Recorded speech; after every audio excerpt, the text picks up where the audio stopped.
Power on is SkyTryke, and welcome to Looking Glass, a series where I look at video games, give them a review, a preview, as well as my own impressions.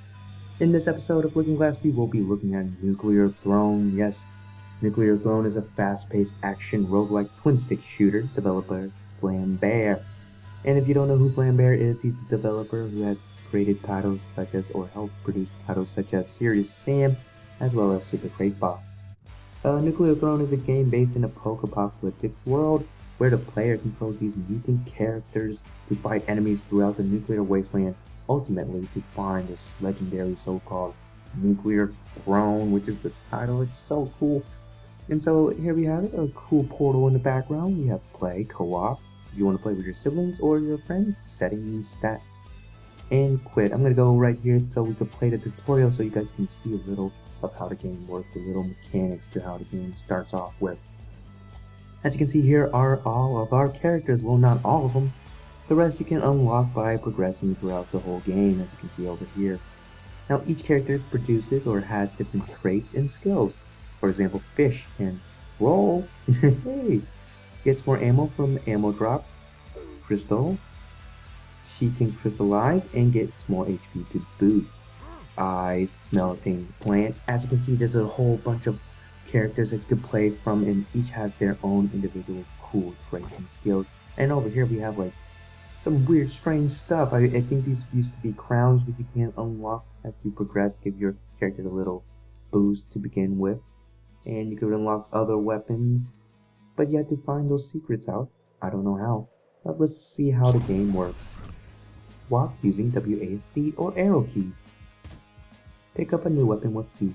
And the game, if you haven't known, it's in early access, and it's been in early access for quite a while now. And I believe it's $13 on Steam. And if interested in this game, or if you need more information, links in the description below.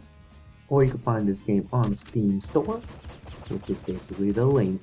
And look at this, Fish can roll. And for a game that's in early access, this game has been constantly being improved and updated, fixed with bugs. Fix the bugs and tweak and balances, and it just feels smooth, and the audio is just beautiful overall. And so that's a generic tutorial of the game. And so let's see how the game is overall, the gameplay. And as you can see here, we have the normal, which is your average standard runs, and daily, where you can compete with other players. I'm not sure what a weekly is. I guess it's the weekly best seeded daily. I'm unsure. Let's play normal though. I'm gonna go with Fish because he's so cute with his little guitar and his singing. I don't know if you would describe a mutant as cute, but look at that sprite. That sprite be cute. Let's go. Oh, look at that portal animation. Pretty cool. And so, as I said earlier, Nuclear Throne is in early access and is a twin-stick roguelike. And so, it's a twin-stick shooter, excuse me, with roguelike elements. And so, you're gonna expect what you see. You see what you get here, and it's gonna be bullet hell. It's gonna be mayhem. It's gonna be a lot of bullets, a lot of dodging, a lot of shoot 'em ups, and that's what you're gonna expect from a twin-stick shooter. I believe. I mean, I'm not trying to judge as oh, that's what a twin-stick shooter is going to be like always. But as you saw earlier, I was shooting enemies and killing them all. Well, that's just genocide. I was killing these enemies, and I've gotten these little square green nuclear square stuff, which is basically experience for your character. As you can see, it has filled up over here in the top left, which is our experience, our health, our weapons, ammo, ammunition, stock. And so we leveled up, which is a cool mechanic to this game. Now here we have 4 mutations, 4 randomly produced mutations that are given to us. We might see these again, we might not. There are 4 different ones every time we level. And so we have Sharp Teeth, which mutations of course are enhancements or leverages to your characters, improving their skills or their overall traits and bonuses. Sharp Teeth damage taken is dealt to all enemies on screen. Hammerhead, you could push through walls, a limited number of them.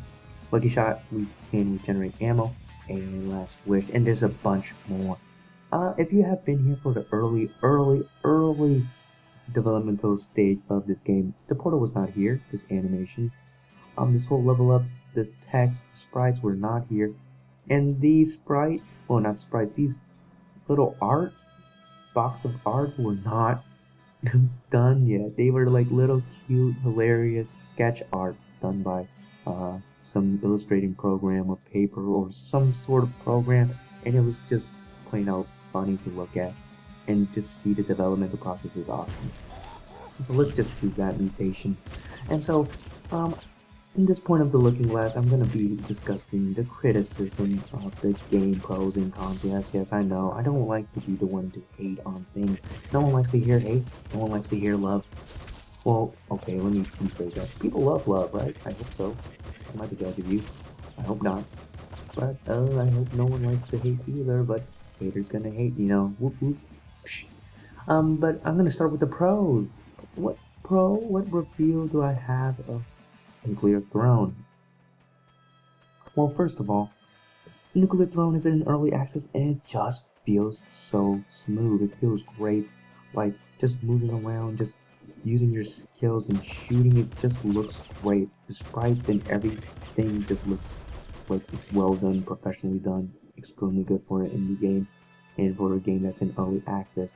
Another pro is the audio just sounds amazing. Like, I'm gonna be quiet right here for a second so you can hear.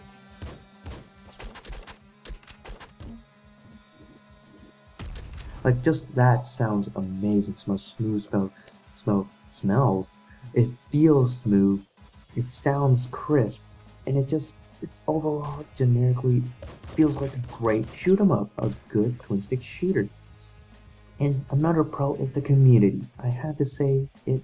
The community is awesome. It's how the games like these thrive, how they flock to love this game and give their input. And because of the community, another 4 pro, because it's in early access, the game's constantly being improved, updated, tweaked to be fixed. The bugs, glitches, gone, try to be improved. Perfect. I mean, games can't always be perfect, but this game it feels perfect. I know I'm not one to judge. It's like, this game's not perfect. Well, to me, it feels it's getting there. It's really getting there. It just feels great. And so with it being always fixed and balanced, you know, you're gonna get a lot of cool things. You're not gonna expect like this is gonna how the game's gonna overall look like. It might change in a couple months or a year or two, depending on how well or how much changes happen during the developmental process of the game. Now let's go with the cons. Yes, the criticisms. I hate this part, but for me, I love games. I have a full out appreciation to games, and so my criticism, anything that I'm trying to nitpick, it's basically me trying to nitpick the best, because if people are out there trying to see a good review or just a basic new YouTuber review, and just here's this guy saying, "Oh, this game's great, you should get it, it's good," and no negative reviews, then when they buy it, or if they're interested, they're gonna be disappointed that they discovered that the game was not theirs for their liking. Now, that's one con. And it's a broad con that, of course, the con of this one might not be a good use of a con, but I prefer to use it. The game is not for everyone. If this is not your game, not your playstyle, not your style of gameplay, or just your genre of game that you like. If you don't like twin stick shooters, and basically it's just gonna be bullet hell, generic shoot 'em up like this, like what I'm doing right here. Woo! It's not your cup of tea exactly, and so games like this, you have to have your own discretions of what you like, what you dislike about the game. It's not meant for everybody, and it's supposed to be for everybody. Everybody's unique, everybody's different, so this game might not be for you. The second con is, like I said, is a twin stick shooter, a bullet hell, a shoot 'em up. So we could conclude somewhat that the game could get ultimately kind of boring, and yes, boring and repetitive, and not to be putting any harsh criticism on the game, which, oh come on, I'm doing cons now, and I'm nitpicking them, but if you go on and just shoot, you're gonna keep shooting and killing and dodging, and the bullet hell just increases. You can expect that, yes, there's gonna be more enemies, yes, there's gonna be more bullets on the screen, and yes, it's gonna be more difficult. and that's what you're going to expect. And later on, it might just get extremely repetitive, and that might deter away from you wanting to play the game for a while. But it's not like you're going to binge play the game for a while. Oh, hello, person, I should have gone offline. But it's not like you're going to binge play this game for a whole while unless you are. And so, if you take a couple breaks once in a while here and there, the game is always feeling fresh. It's not really that repetitive, even though it could be. And the last con that I have to make, and I'm still nitpicking at all the cons, is that is that the game can get super difficult. It's hard. I'm not being a whiny little person. I'm not bitching or anything. It's just this game. Trust me, it gets hard. And the more you progress, the more it's going to get harder and harder and harder. And that's what you're going to expect from a twin-stick shooter. Of course, when you progress, as you see over there, where I was going to go to the throne, you're going to go and progress, and the stages will get harder. And what happens when you get to the end? It's going to just get harder from there on out. And that's all you're going to expect. And so what is there for hardness and difficulty that the difficulty spikes in this game can offer to you? Well, the difficulty is a pro and a con. For example, you becoming difficult because this game is difficult, and if you lose a lot like this, basically if you die and just like, oh, I can't make it to the throne, I just can't. Well, because of the difficulty spike, because of the difficulty of the game in general, it just makes you want to improve, be better at the game, be who you were in the beginning. Oh my gosh, that's just terrible sentencing. But you just want to improve in your gameplay in general and just say, oh, I died at 3-1. No, I'm going to die in the throne 5-1 or loop it all around. Just be OP and just freaking have an immense, awesome gameplay. Or be competitive and compete in the dailies. Now, those are all my cons, and I know that I might have not discussed all of the criticisms or anything that might be lingering in the game, like secrets and other factors in the game. And I'm sorry if I have not covered that too. This is my review after all. And it's me looking at my own looking glass, as well as you guys have your own preference and your looking glass, which I appreciate too, and I respect. But what does SkyTryke have to say about this game? What does SkyTryke overall have to give this game? Well, Nuclear Throne, you deserve a SkyTryke official thumbs up, because this game is just great in general. I totally recommend it and recommend you guys checking it out on Steam. Again, it's in the link in the description below. I hope you guys enjoyed this looking glass. I sure did. And thank you guys for watching. If you enjoyed this video, pop the like button, favorite, and share. If you want to see more videos, subscribe to my channel. But do whatever you want. It's up to you. Of course, you lovely people out there, you little trikes out there. And as always, this is SkyTryke, powering on. Power on is SkyTryke, and welcome to my channel. Trailer. First of all, I'm a YouTube Let's Player, playing video games ranging from a variety of indie games, flash games, to even AAA titles, and what's currently on my computer.